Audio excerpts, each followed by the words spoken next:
यह कहानी हमें अमरोहा से एक भाई ने भेजी है।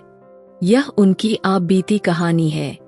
इस आप बीती कहानी में वे अपना नाम गुप्त रखना चाहते हैं। यह इस वक्त 45 साल के हैं। इनके जीवन में जो घटना घटी है वे आपके सामने रखना चाहते हैं। और यह बहुत दिलचस्प आप बीती कहानी है। दिल थाम कर सुनिएगा। मेरी मालकिन ने मुझे अपनी 15 साल की बेटी के साथ एक रात उसके कमरे में मुझे बंद कर दिया और कहा कि आज रात तो खूब मजे करो। मैं हैरान था, कोई माँ ऐसे कैसे कर सकती है। वह बेचारी सो रही थी।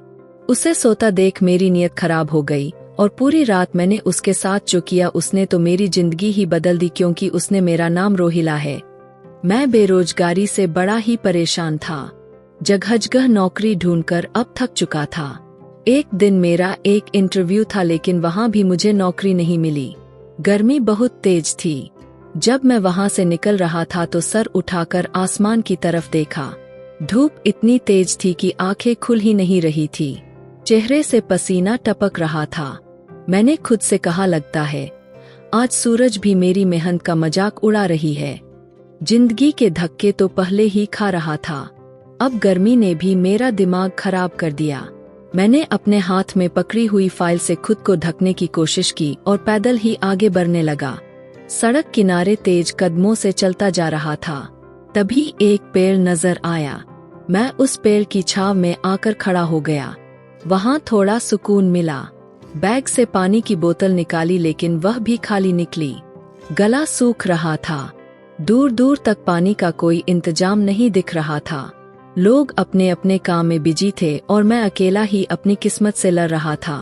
प्यास मेरी हालत खराब करके रख दे रही थी। तभी मुझे ऐसा लगा जैसे कोई मेरे पास आकर खड़ा हुआ है। किसी ने मेरी तरफ हाथ बढ़ाया। जब मैंने देखा तो वह एक औरत का हाथ था। गोरा दूध जैसा सफेद हाथ में सोने की चमकीली चूड़ी पहने हुए थी। हाथ में एक ठंडे पानी की बोतल थी। मैंने नजर ऊपर उठाकर देखा तो वह एक बेहद खूबसूरत औरत थी जिसने लाइट ग्रीन सूट पहन रखा था। उसकी उम्र करीब 46 साल होगी, लेकिन उसे देखकर कोई भी नहीं कह सकता था वह इतनी बड़ी होगी।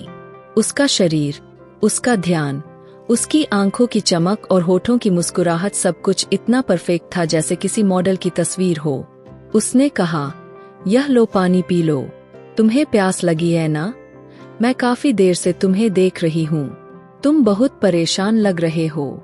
मैंने चुपचाप बोतल ले ली और एक सांस में पूरा पानी खत्म कर दिया। वह औरत बेहद अमीर लग रही थी।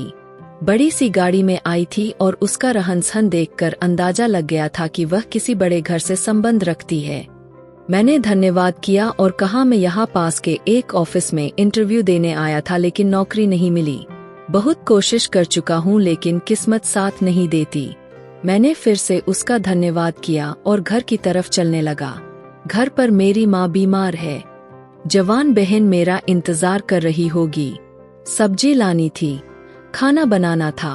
घर की सारी जिम्मेदारी मेरे कंधों पर थी। पैसों की तंगी की वजह से मैं ज्यादातर पैदल ही चलने की कोशिश करता था। मैं वहां से निकल रहा था कि मुझे महसूस हुआ कोई मेरा पीछा कर रहा है। जब पीछे मुड़कर देखा तो वही ग्रीन सूट वाली औरत थी। वह मुस्कुरा रही थी, मेरी तरफ देख रही थी। मैं हैरान रह गया। मैंने सोचा शायद उसका भी घर इसी रास्ते पर होगा, लेकिन वह पैदल क्यों आ रही थी? यही सोचते हुए मैं आगे बढ़ रहा था। तभी वह औरत मेरे बराबर में आकर मेरे कदमों से कदमों मिलाकर चलने लगी। एक सेकंड के लिए मैं रुक गया तो वह भी रुकी और स्टाइल बनाकर खड़ी हो गई। उसकी हरकतें मुझे बहुत अजीब लग रही थी। मुझे अब कोई वह मेंटल ही लग रही थी। लेकिन सवाल यह था कि इतनी खूबसूरत औरत मेरा पीछा क्यों कर रही थी? फिलहाल मेरी खुददारी बीच में आ गई थी और मैं उसकी लाचारी को अच्छे से समझ जाता। मैंने घूरकर उसकी तरफ देखा और कहा, क्या बात है मैडम, आप मेरा पीछा क्यों कर रही है? मैंने तो आपका धन्यवाद भी कह दिया था, अब क्या पानी के भी पैसे देने पड़ेंगे? मेरी बात सुनकर वह मुस्कुरा दी। उस वक्त उसने अपने पर से एक पन्नी निकाला, मेरे हाथ पर रख दिए। मैं हैरान हुआ, आखिर इसमें क्या हो सकता है? यह औरत क्यों मुझे दे रही है? जब मैंने वह पन्नी खोला तो मुझे झटका सा लगा। उसमें बहुत सारे नोट थे। इतनी बड़ी रकम को मैं उन्हें गिन भी नहीं सका, लेकिन अंदाजा हो गया था यह रकम लाखों में थी। मेरे तो हाथ पांव कांपने लगे। इधर मेरी जेब में सिर्फ कुछ सिक्के थे और यहाँ लाखों मेरे सामने रखे थे। वह बोली, यह पैसे तुम्हारे हो सकते हैं, मैं इसे तुम्हें दे सकती हूँ। क्या तुम इन पैसों के लिए मालिक बनना चाहोगे? उसकी बात सुनकर मैं हैरान रह गया। आखिर किस काम के लिए वह मुझे लाखों रुपए दे रही थी? मैंने पूछा, मैडम, आप मुझे यह 8 लाख रुपए क्यों देना चाहती है? हम तो एक दूसरे को जानते तक नहीं, ना कोई पहचान है, ना मैंने आपके लिए कोई काम किया है। फिर आप मुझे इतनी बड़ी रकम क्यों दे रही है? क्या आप मुझे बेवकूफ बना रहे हैं? वह औरत मेरी आंखों में आंखें डालकर बोली, मैं तुम्हें कुछ बताना चाहती हूँ, लेकिन यहाँ नहीं। चलो किसी जगह बैठकर तसल्ली से बात करते हैं। वह मेरे आगे आगे चल रही थी। मैं उसके पीछे पीछे। मेरे दिल में एक अजीब सी खुशी थी। आखिर 8 लाख छोटी रकम नहीं होती, खासकर मेरे जैसे इंसान के लिए। यह पैसे जिंदगी बदल देने वाले थे। इतने पैसों में अपना खुद का कोई काम शुरू कर सकता था। मेरे दिमाग में हजारों ख्याल चलने लगे। यह औरत मुझे लेकर एक बड़े से होटल में पहुंची। अंदर आने के बाद हम दोनों एक कोने में बैठ गए। उसने वेटर से एक कॉफी मंगवाई। थोड़ी देर में उसके पास किसी का फोन आया और वह बात करने के लिए उठकर चली गई। मैं चारों तरफ होटल को देख रहा था। बहुत बड़ा और बहुत खूबसूरत होटल था। यहाँ सिर्फ अमीर लोग ही आते होंगे। मैं तो कभी उसके पास से भी नहीं गया था। थोड़ी देर के बाद वह औरत वापस आई और अपनी कुर्सी पर बैठी तो कॉफी भी आ चुकी थी। उसने कहा, कॉफी पियो, बातें करते हैं। मैं मन ही मन सोच रहा था, ना जाने यह औरत मुझसे क्या कहने वाली है। वह मोबाइल में कुछ कर रही थी जिसे देखकर मैं थोड़ा घबरा गया था। मुझे डर था कहीं वह मुझे ऐसी कोई काम के लिए ना कह दे जिसे मैं नहीं कर सकता। मैं एक ईमानदार इंसान हूँ। हमेशा आलतू फालतू चीजें मेरी जिंदगी से बिल्कुल अलग रहती है और मैं हमेशा सादगी में रहने वाला इंसान था। कोई गैरकानूनी या गलत काम करवाकर मुझे फंसाना तो नहीं चाहती। थोड़ी देर के बाद उसने मोबाइल साइड में रख दिया। मेरी कॉफी खत्म हो चुकी थी। फिर उसने जो बात कही उसे सुनकर मेरे होश उड़कर रह गए। वह बोली, तुम्हें मेरी बेटी के साथ एक रात बितानी होगी। मेरी बेटी को लड़कों में बहुत दिलचस्पी है। यकीन मानो वह तुम्हारे जैसे जवान लड़कों के लिए तो पागल हो जाएगी। कल उसका जन्मदिन है और मैं चाहती हूँ उसे कोई खास गिफ्ट मिले। मैं उसे तुम्हें गिफ्ट करना चाहती हूँ। उसकी बात सुनकर मैं अंदर तक हिल गया था। मैंने तो कभी सोचा भी नहीं था कोई माँ अपनी ही बेटी के लिए ऐसा सोच सकती है। वह अपनी बेटी के राज सजाने के लिए मुझे इस्तेमाल करना चाहती थी। मैं शर्म से अधमरा सा हो गया। मेरे कान जैसे सुन हो गए थे। मैंने जल्दी कहा, माफ कीजिए मैडम, मैं ऐसा लड़का नहीं हूँ। भले ही मैं बेरोजगार हूँ, गरीब हूँ, लेकिन मेरी सोच और इज्जत मेरी सबसे बड़ी पूंजी है। मैं कभी ऐसा घिनौना काम नहीं कर सकता। इतना कहकर मैं उठकर जाने ही वाला था कि उसने फिर वही 8 लाख वाला लिफाफा मेरे सामने रख दिया और पैसों को मेरी आंखों के सामने हिला रही थी। उसकी उस हरकत ने मुझे मजबूर कर दिया था। मैं भी तो अपनी जिंदगी को संवारना चाहता था। मुझे दूर दूर तक कोई उम्मीद नहीं दिख रही थी। एक गोल्डन मौका था जिसे अपनाकर शायद मेरी किस्मत बदल सकती थी। मैंने उस औरत को देखा जो पैसे हाथ में हिलाते हुए मुस्कुरा कर मुझसे कह रही थी, सोच लो, इसमें तुम्हारा ही फायदा है। एक रात की ही तो बात है और सिर्फ एक रात है जो तुम्हारी तकदीर बदल सकती है। मुझे तुम बहुत जरूरतमंद लगते थे, इसलिए सोचा तुम्हारी मदद कर दूं, वरना मेरी बेटी को लड़कों की कोई कमी नहीं है। सिर्फ एक रात बिताने के तुम्हें इतने पैसे मिल रहे हैं, फिर उसमें परेशानी वाली क्या बात है? या फिर तुम इस काबिल नहीं हो कि किसी लड़की के साथ एक रात बिता सको? यह कहकर वह जाने को हुई और मुस्कुराने लगी, जबकि मैं बहुत शर्मिंदा हो गया था। मैं सोच रहा था क्या करूं क्या नहीं, उस औरत की बात मान लूं या मना करके घर लौट जाऊं। घर में भी बहुत तंगी चल रही थी। माँ बीमार थी।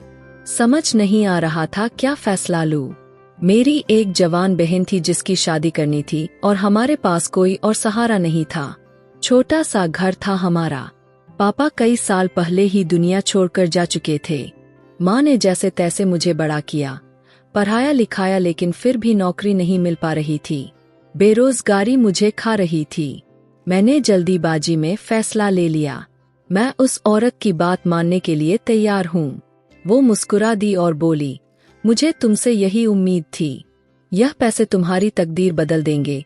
फिर उसने 8 लाख रुपए में से 0 एडवांस देकर बोली, यह लो तुम्हारा एडवांस, जाओ जाकर अच्छे से तैयार होकर आओ, बाकी पैसे काम के बाद मिलेंगे। मैं वह 500 रुपए लिए घर की तरफ निकल पड़ा। रास्ते में मैंने होटल से खाना खरीदा, माँ की दवाई ली, कुछ फ्रूट और थोड़ा राशन भी भरवा लिया। जब मैं घर पहुंचा तो माँ ने मेरे हाथ में इतना सारा सामान देखा तो पूछ बैठी, आज सब्जी नहीं बल्कि बाहर से पका हुआ खाना लेकर आया हूँ। वह हैरान थी क्योंकि मैंने आज तक इतना सामान लेकर कभी नहीं आया था। माँ और बहन मुझसे सवाल करने लगी, इतने पैसे कहाँ से आए? सुबह तो कह रहे थे पैसे नहीं है। उनकी बात सुनकर मैं थोड़ा घबराया था, लेकिन माँ के सामने झूठ बोलने के सिवा कोई रास्ता नहीं था। हाथ मुंह धोते हुए मैंने कहा, माँ मेरी नौकरी लग गई है, उन्होंने एडवांस दिया है, उन्हीं पैसों से यह सामान लाया हूँ। सोचा बाजार से खाना लेता चलूं, बहन को भी आराम मिल जाएगा। बहन बहुत खुश हो गई क्योंकि वह हमेशा घर के कामों में लगी रहती। आज पहली बार उसे खाना बनाने से छुट्टी मिली थी। माँ मेरी नौकरी की बात सुनकर बहुत खुश हो गई थी। कहने लगी, भगवान तुझे कामयाबी दी बेटा, अगर सब कुछ इसी तरह चलता रहा तो घर के हालात बदल जाएंगे। बहन ने मेरे लिए खाना लगाया। हम तीनों साथ बैठकर खाना खाए, लेकिन मेरा मन अभी भी उस औरत की बातों में उलझा हुआ था। वह लड़की, वह रात, 8 लाख रुपए, क्या यह सब सच है या कोई जाल? जो भी था उसका सच तो कल ही खुलने वाला था। अगले दिन वक्त पर मैं तैयार हुआ, घर से निकलने ही वाला था कि माँ ने पूछा, बेटा इतनी तैयारी में कहाँ जा रहे हो? मैंने कहा, कल बताया था ना, मेरी नौकरी लग गई है, वहीं पर जा रहा हूँ। आप भगवान से प्रार्थना कीजिए, आपका बेटा कामयाब हो जाए।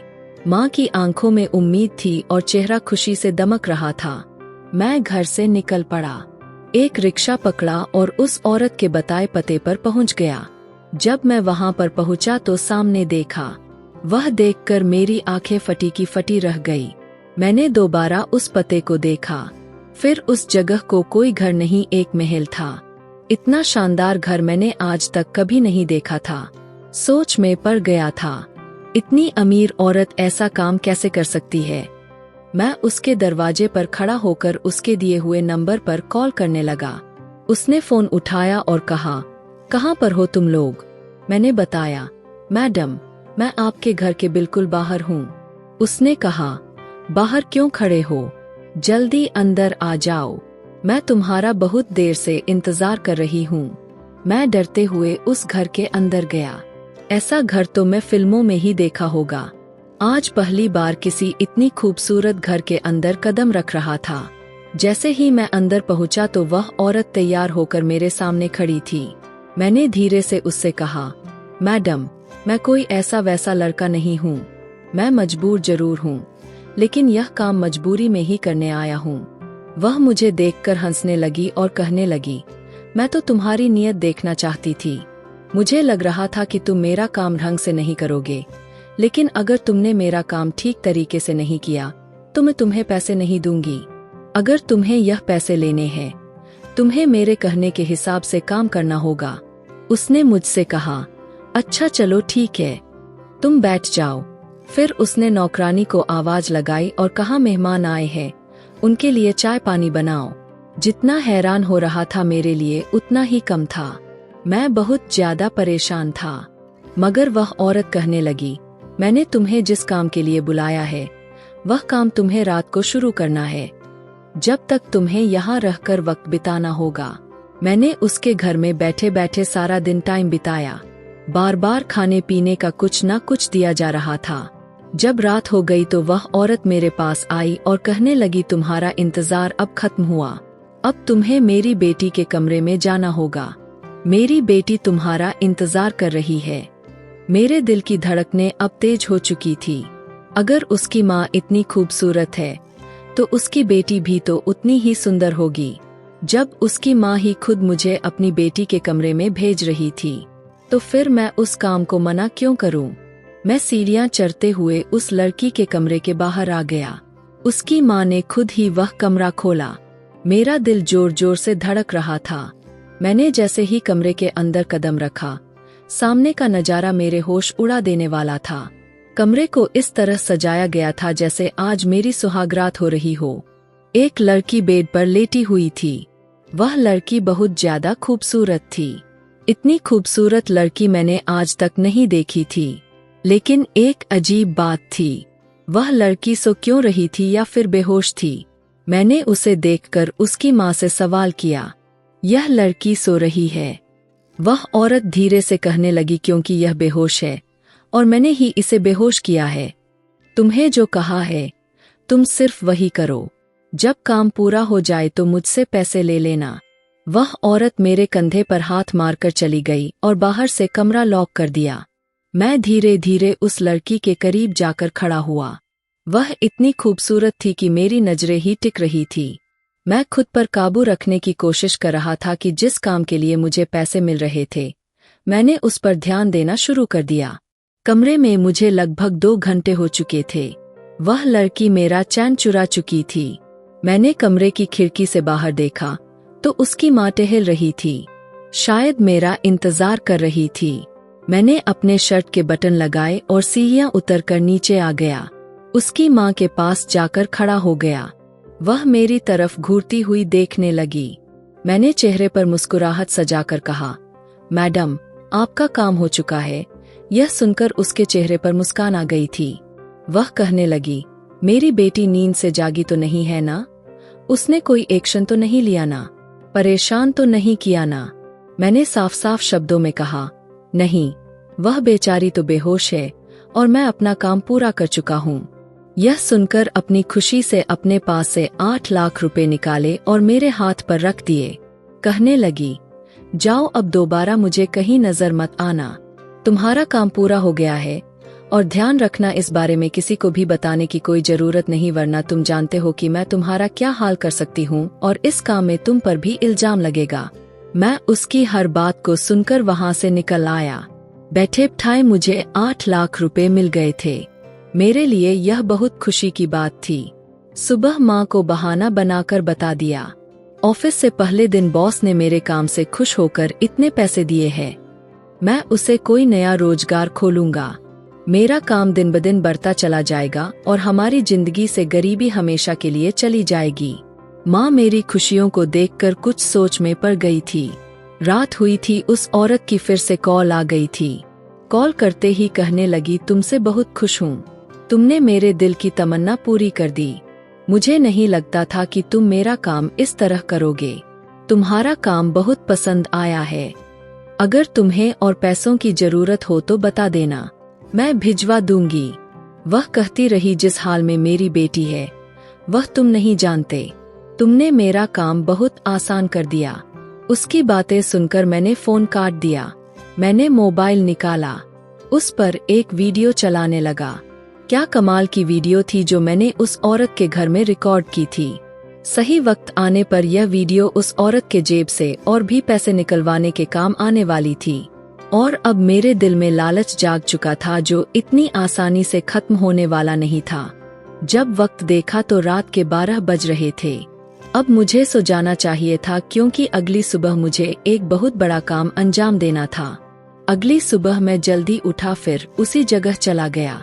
उस औरत के आलीशान बंगले की तरफ। ठीक 7 बजे का टाइम था, जब आमतौर पर अमीर लोग चैन की नींद ले रहे होते हैं।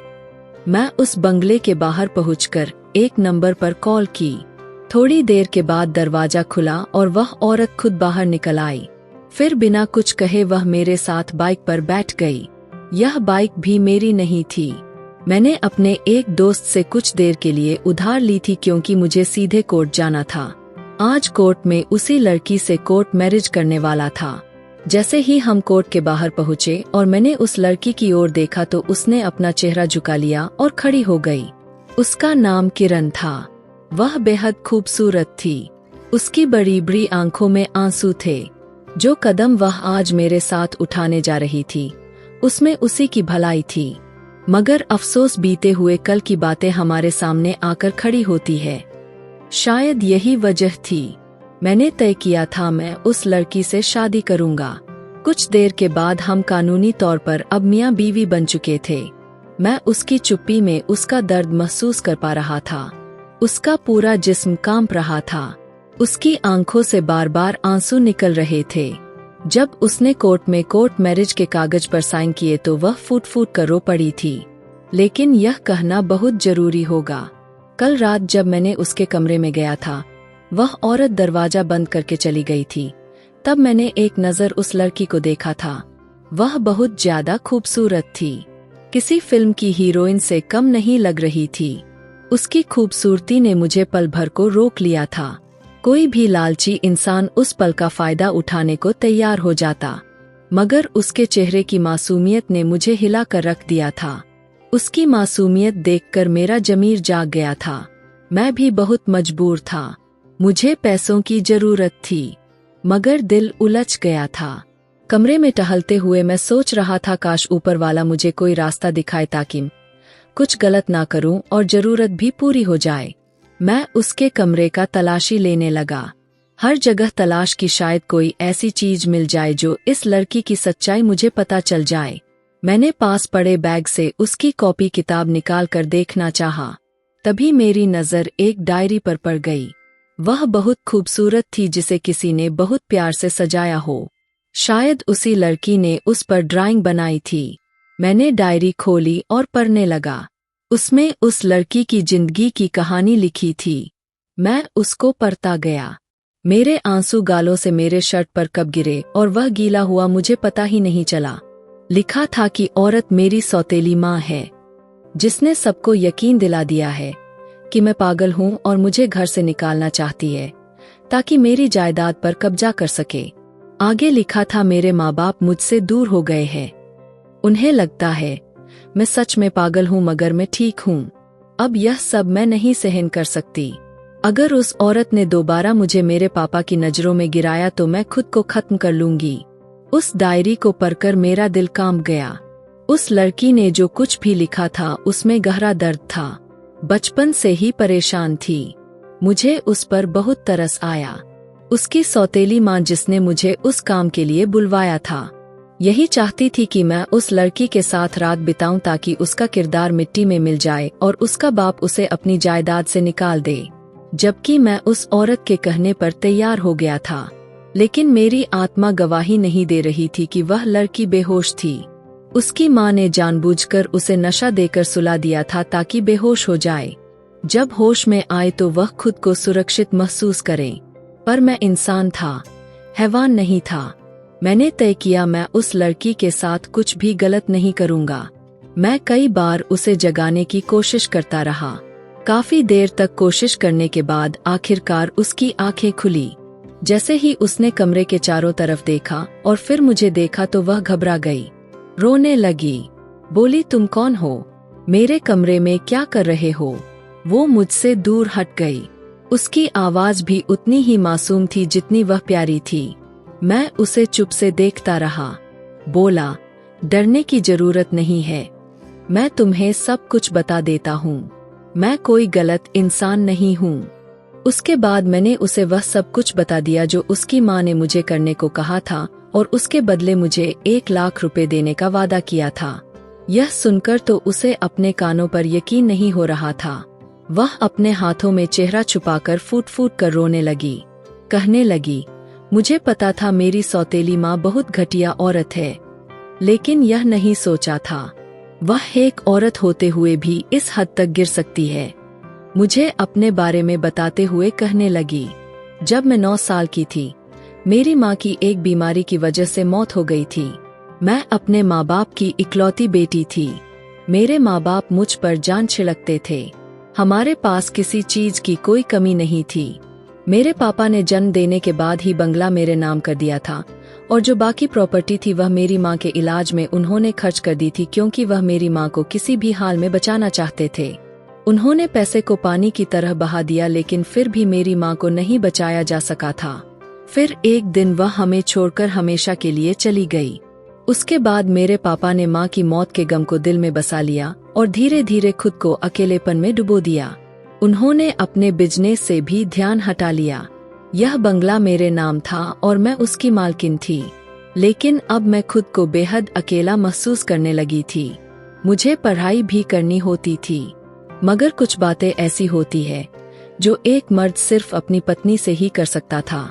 मैं बेटी होकर अपने पापा का भरपूर ख्याल रखती थी, मगर अपनी पढ़ाई में बिजी होने की वजह से उन्हें बहुत ज्यादा वक्त नहीं दे पाती थी। मेरे पापा को उनके कुछ रिश्तेदारों ने समझाया अब उन्हें दोबारा शादी कर लेनी चाहिए। उस वक्त मेरी उम्र 15 साल की हो चुकी थी और मैं धीरे धीरे बड़ी हो रही थी। फिर मेरे पापा ने अपनी दोस्त की बहन से शादी कर ली। वह औरत पहले से तलाकशुदा थी। उसके पहले पति ने उसे छोड़ दिया था। मेरे पापा ने उसी से शादी कर ली। उसे हमारे घर में सहारा दिया। मेरे पापा को लगा था कि वह औरत उनके साथ साथ उनकी बेटी का भी ख्याल रख लेगी। मुझे भी पापा की उस दूसरी औरत से कोई ऐतराज नहीं था, क्योंकि मुझे लगा उससे मेरे पापा का अकेलापन दूर हो जाएगा और मुझे भी माँ जैसा प्यार मिलेगा। लेकिन उस औरत ने घर में कदम रखते ही एक के बाद एक चालें चलनी शुरू कर दी, क्योंकि उसे अच्छी तरह से पता था कि पापा की बाकी सारी दौलत पहले ही माँ के इलाज में खत्म हो चुकी थी और अब सिर्फ यह बंगला बचा था जो मेरे नाम था। मेरे पापा का बिजनेस बहुत अच्छा चलने लगा था, क्योंकि दूसरी शादी के बाद उन्होंने फिर से काम पर ध्यान देना शुरू कर दिया था। लेकिन उस औरत को यह बात बिल्कुल बर्दाश्त नहीं होती थी। बंगला उसके पति की बेटी के नाम पर है। उसे लगता था अब मैं उस घर की मालकिन हूँ और यह बिल्कुल नहीं चाहती थी। मैं उसे माँ समझकर उसके करीब जाती थी, लेकिन वह हर बार मुझे डांट देती थी। पापा के सामने तो बहुत प्यार जताती थी, लेकिन जैसे ही वह जाते वह मुझ पर जुल्म करने लग जाती। कभी मुझे खाना नहीं देती थी, कभी ताने मारती थी। मैं बहुत ज्यादा परेशान रहने लगी थी। धीरे धीरे उस औरत ने मुझ पर झूठे इल्जाम लगाने शुरू किए और पापा को मेरे खिलाफ कर दिया। कई बार पापा मेरी बात सुनते थे, लेकिन कई बार उस औरत की बातों में आकर मुझ पर हाथ भी उठा देते थे। उसने पापा को मेरी ऐसी हरकतों के बारे में बताया कि पापा ने मुझे पागल समझना शुरू कर दिया और मुझे उस कमरे में बंद करवा दिया गया। मैं पिछले 5 सालों से इसी कमरे में बंद हूँ। मेरी सौतेली माँ चाहती है मेरे पापा मुझसे मेरी जायदाद वापस ले लें, लेकिन अब तक उन्होंने ऐसा कोई इरादा नहीं जताया। मगर वह औरत लगातार कोशिश करती जा रही थी किसी भी तरह यह बंगला उसके नाम हो जाए, क्योंकि अब वह उस घर में पापा की पत्नी बनकर रह रही है और उसे लगता है उस पर अब उसका ही हक है। लेकिन मैं नहीं चाहती मेरी जायदाद उसके नाम हो जाए। अगर वह मुझे बदले में प्यार देती तो मुझे माँ जैसा सुकून देती, तो शायद मैं खुद ही बंगला उसे दे देती। लेकिन वह मुझे सिर्फ इस घर से निकालना चाहती है। मुझे पता है अगर मैंने उस बंगले को उसके नाम कर दिया तो वह मेरा सब कुछ छीन लेगी और मुझे पूरी तरह खत्म कर देगी, और मेरी जिंदगी पहले ही नरक बना चुकी है। उसने मुझे पागल साबित कर दिया है, पापा को मेरे खिलाफ कर दिया है और अब वह मुझे कमरे से बाहर भी नहीं निकाल सकती। शायद इसलिए उसने यह चाल चली है। तुम्हें मेरे कमरे में एक रात के लिए भेज दिया ताकि किसी तरह उसको एक फुटेज मिल जाए। यकीन मानो इस कमरे में माँ ने कहीं ना कहीं कैमरा छुपाया हुआ है। सुबह होते ही वह सारी रिकॉर्डिंग पापा को दिखाएगी। इस बार पापा मुझे अपनी जायदाद से बेदखल करके हमेशा के लिए घर से बाहर निकाल देंगे और फिर वह औरत इस बंगले की अकेली मालकिन बन जाएगी। यह बताते हुए वह फूट फूट कर रो रही थी। कहने लगी, मेरे पास इस दुनिया में मेरे पापा के अलावा कोई नहीं है, लेकिन यह औरत मेरे पापा को मुझसे छीन चुकी है। मुझे ऐसी जिंदगी बिल्कुल भी अच्छी नहीं लगती। मैं ऐसी जिंदगी नहीं जीना चाहती और जोर जोर से चिल्ला रही थी। मैंने उसे चुप करवाया और कहा, मैं तुम्हारा साथ दूंगा, तुम फिक्र मत करो।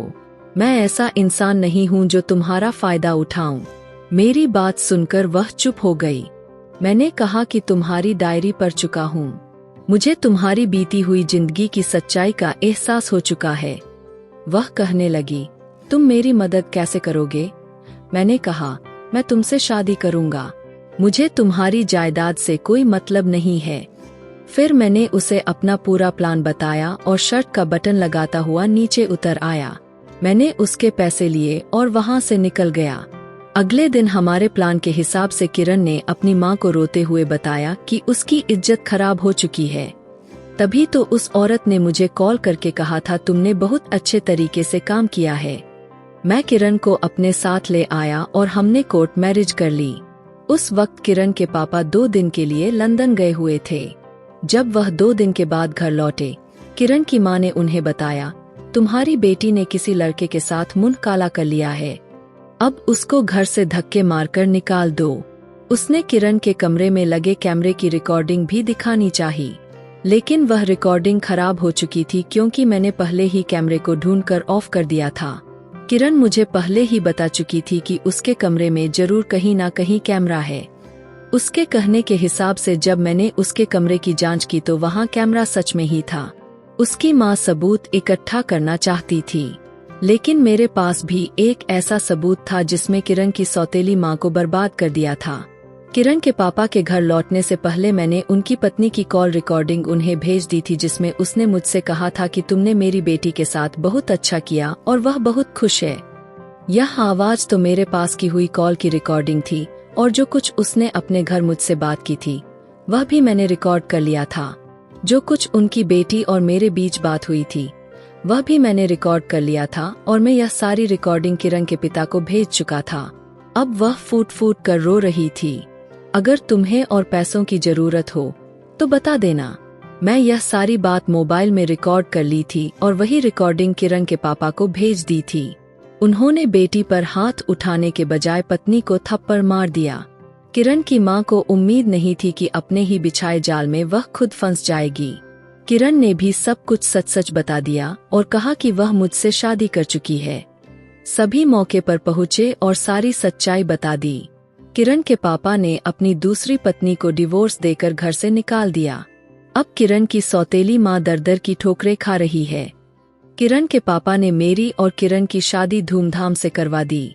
हाँ, मेरे मन में भी एक बार लालच आया था, लेकिन मैं किसी औरत की इज्जत से खिलवाड़ नहीं कर सकता था। मेरी ईमानदारी देखकर उन्होंने कहा कि तुम्हें चोरी छुपे शादी करने की क्या जरूरत थी। मैं तो खुशी खुशी अपनी बेटी की शादी तुमसे करवा देता और यही उन्होंने बड़े प्यार से हमारी शादी करवा दी। मेरी माँ और बहन को भी कोई ऐतराज नहीं हुआ था क्योंकि किरण बहुत खूबसूरत होने के साथ साथ एक पारिवारिक और अमीर बाप की बेटी थी और वे 10वीं पढ़ चुकी थी। मैंने उसे और आगे पढ़ने दिया। सुहाग रात वाले दिन किरण बहुत खुश थी। भगवान ने यह रात मेरी रक्षा के लिए बनाया था और रक्षा करने के रूप में तुम्हें मेरे कमरे में भेज दिया था। मैंने उसके बहते आंसू साफ किए और उसको अपने सीने से लगा लिए। वह कुछ हद तक तसल्ली में हुई तो पहली शुरुआत उसी ने की। पहले उसने मेरे पैर छुए, उसके बाद मेरे दोनों हाथों को चूमे, उसके बाद उसने मेरी आंखों को चूमे। जब वह आंखों तक पहुंची तो मैं अपने आप में ना रह सका और टूटकर उससे लिपट गया। वह भी मेरे प्यार के लिए तरस रही थी। उसने कई मिनट तक मुझे सीने में दबाए रखा। जब उसको पूरा एहसास और तसल्ली हुआ तो और आगे बढ़े। मैंने उसके ब्लाउज के हुक को खोला तो वह शर्माकर कांप उठी। मैंने धीरे धीरे उसको हर पर्दे से आजाद कर दिया। लाइट डम की। मैंने उसके होठों को अपने होठों में लिया तो उसकी सांसें तेज चलने लगी। वह भी बेकाबू हो गई थी। उसने भी मेरे जीभ को अपने जीभ से टच कर बहुत सुकून महसूस कर रही थी। धीरे से उसके गर्दन और फिर उसके सीने पर और फिर उसके ब्यूटी बोन पर पहुंचा तो वह बहुत तेज तेज सिसकियां और आहें भरने लगी। उसे भी पूरा सुकून मिल रहा था और वह मेरा भरपूर साथ दे रही थी और फिर हम कुछ ही मिनटों में 2 जिस्म एक जान हो गए थे। पूरी रात इसी तरह बीत गया। सुबह हुई तो माँ ने दरवाजा खटखटाया। वह तुरंत उठ बैठी और शर्माकर बाथरूम में घुस गई। जब वह नहाकर बाहर निकली तो बला की खूबसूरत लग रही थी। मेरा मन उसे देखकर फिर से बहक रहा था, लेकिन वह कमरे में ज्यादा देर रुकी नहीं। मांग में सिंदूर भरे और मेरा पैर छुए बाहर निकल गई और वह मुझे बेकाबू कर गई। मैं भी बिस्तर से उठ बैठा। नहा धोकर बाहर गया तो माँ के साथ रसोई में थी। मुझे ऐसा लग रहा था हर समय उसको मैं अपनी नजरों में रखूं। 1 साल बाद मैं एक बेटे का बाप बन चुका था। हमारी शादीशुदा जिंदगी हर रोज एक नई उमंग पैदा करती थी। हर दिन से ज्यादा लगता था कि आज ज्यादा प्यार किया उसने। यही थी रोहिला और किरण की प्रेम कहानी, जो एक काली रात से शुरू हुई थी और मोहब्बत में इस कदर बदल गई थी। और मेरी वीडियो आप लोग जहां कहीं से भी देखते हैं, कमेंट में अपने शहर और राज्य का नाम जरूर बताइए। मुझे आप लोगों के कमेंट पढ़ने में बहुत आनंद आता है और उन सभी का मैं बहुत बहुत धन्यवाद करना चाहती हूँ, जो लोग मेरी वीडियो को देखते हैं, लाइक करते हैं और शेयर करते हैं। अगर आपको आज की कहानी पसंद आई है तो वीडियो को जरूर लाइक कीजिएगा और अपने दोस्तों के साथ शेयर भी कीजिएगा। और हाँ, अगर आपने अभी तक हमारे चैनल को सब्सक्राइब नहीं किया है तो जरूर सब्सक्राइब कर ले। मिलते हैं हम अपनी कल की एक और नई दिलचस्प कहानी के साथ। मुझ पर सदा अपना प्यार और स्नेह बनाए रखें। सभी को मेरा प्यार भरा नमस्कार दोस्तों। खुश रहें, स्वस्थ रहें, मस्त रहें।